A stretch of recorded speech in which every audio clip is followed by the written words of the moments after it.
Hey gang, today in part 6 of my series of videos for beginning shooters, beginning handgun shooters, beginning concealed carriers, or people who are planning on maybe purchasing a handgun for home defense. I wanted to talk briefly about the different action types that you will encounter in handguns when you go to the gun store. Now, briefly, there are three major components to any handgun, and they are the frame, the barrel, and the action. Now, I'm going to do a safety check here and show you that my gun is not loaded. All right, I'm using my finger in here and I'm visually inspecting that the barrel is free. There's nothing in there. All right, that's a good safety check.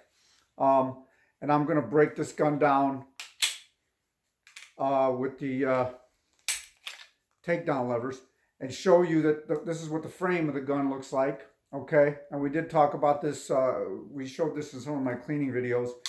The barrel is the second major component of the gun, and that is what the bullet passes through, obviously, and the rifling lands and grooves impart spin to the bullet and allow it to fly straight. The slide, okay, is a major part of the action, which is the third major component of any handgun, the action, okay? The action is a lot of parts that facilitate loading, unloading, cocking, and firing of the gun. And there are different action types, okay? Briefly, they are single action, double action, and double action, single action. Okay, you also have these actions spread out among semi-automatic pistols and revolvers. So the Glock is technically a double action striker fired pistol. And what double action means is that the trigger, it relates to how many things the trigger can do. The trigger can do two things. When you put a round in the chamber or a cartridge in the chamber of your Glock, you push the slide back and put it in there, the gun is not completely cocked. It's partially cocked, but in order to meet the requirements for a double action pistol for law enforcement, Glock figured out a way to partially cock the gun, and as you pull the trigger, you complete the cocking process and fire the gun with one squeeze of the trigger. Now that's makes it a double action pistol. Okay, to demonstrate this a little clearly, we'll take an old double action revolver. This gun's about 25 years old. It's a great little gun. And a double action revolver, you have to pull the trigger. As you pull the trigger, you cock and fire the gun. All right, double action. That's it. There's a lot of semi-automatic pistols out there that are double actions. Now, I don't own one of these, so I have to use a training replica, but this is a single action semi-automatic pistol. And what that means is the trigger does a single thing, one thing, okay? So when you'll see this gun cocked, you'll see the hammer will be back and the safety levers will be engaged, hopefully. Single action guns have very light, short trigger pulls because the trigger doesn't have to do that much work. It just has to release the hammer, okay? Double action pistols have a longer, heavier trigger pull because the trigger's got to do more work. It's that simple. And so, what are you going to like, right? Now, I got to tell you, for safety, for using a gun in a stressful situation, double action's going to be a safer gun. All right, you're going to be less likely to accidentally discharge the firearm if your finger goes to the trigger before it should. All right, because the trigger's got to move a lot farther and you got to pull a lot harder. Anyone I've ever had in my classroom can shoot a double action gun. Okay, so it's not a big deal. Now here's the magical unicorn, the double action single action gun. This was a carryover action from the revolver days, and they wanted the police officers, when they switched to semi-automatics, to have a longer, heavier trigger pull for that first pull. Okay. Now, a lot of these guns, almost all of them today, will have a decocker lever on them. Okay.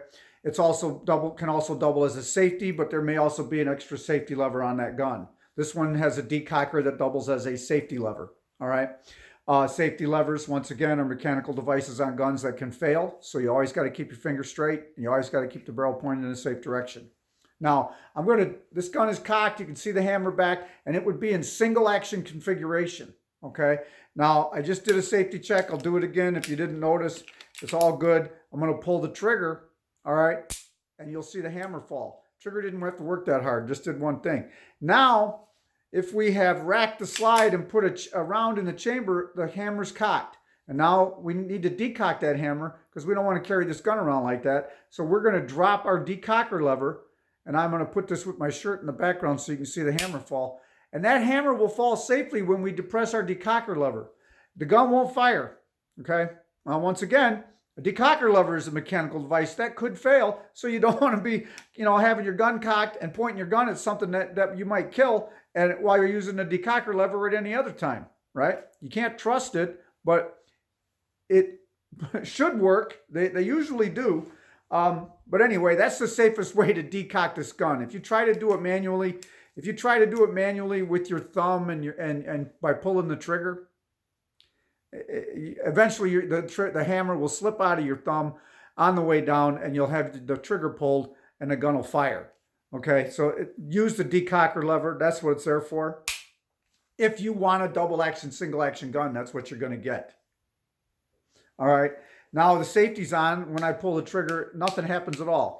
The hammer doesn't move or anything. So I'm going to push the safety lever up to engage the gun. And then once again, as I squeeze the trigger back, I got my double action. My first round is going to be long, heavy trigger pull, double action.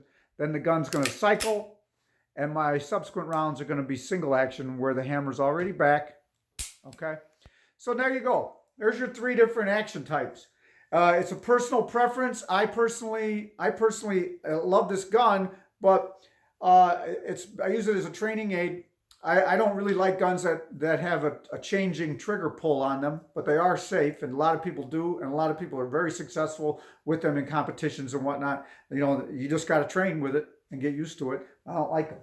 I want my gun to have a consistent trigger pull all the way through, every time. All right, and I for the most part, use Glocks.